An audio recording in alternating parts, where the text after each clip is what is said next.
4 spoon பச்சரிசி, 4 spoon பயத்தம்பருப்பு, ஒரு பொட்டு நெய் ஊற்றி நல்லா வறுத்து எடுத்து வச்சுக்கணும். ஒரு அரை மூடி தேங்காய் துருவி வச்சுக்கணும். அதுக்கப்புறம் 4 ஏலக்காயை பொடி பண்ணி வச்சுக்கணும். அதுக்கப்புறம் இதெல்லாம் சேர்ந்து நமக்கு ஒரு கப்பு வந்ததுன்னா ஒரு கப்பு வெல்லத்தையும் துருவி வச்சுக்கலாம், அல்லது நாட்டு சர்க்கரை எடுத்து வச்சுக்கலாம்.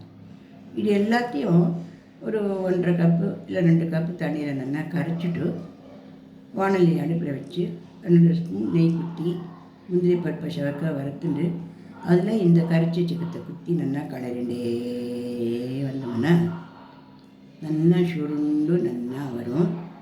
இது தேங்காய் தட்டு பால் அப்படின்னு பேர். சாப்பிட ரொம்ப நல்லாயிருக்கும். உடம்புக்கும் வெல்லம், அதுக்கப்புறம் பயத்தம்பருப்பு, தேங்காய், ஏலக்காய் இதெல்லாம் இந்த வெய்ய காலத்துக்கு குளிர்ச்சியை கொடுக்கறதுனால ரொம்ப நல்ல சுவையான ஒரு தேங்காய் தட்டு பால் பண்ணி சாப்பிடலாமா?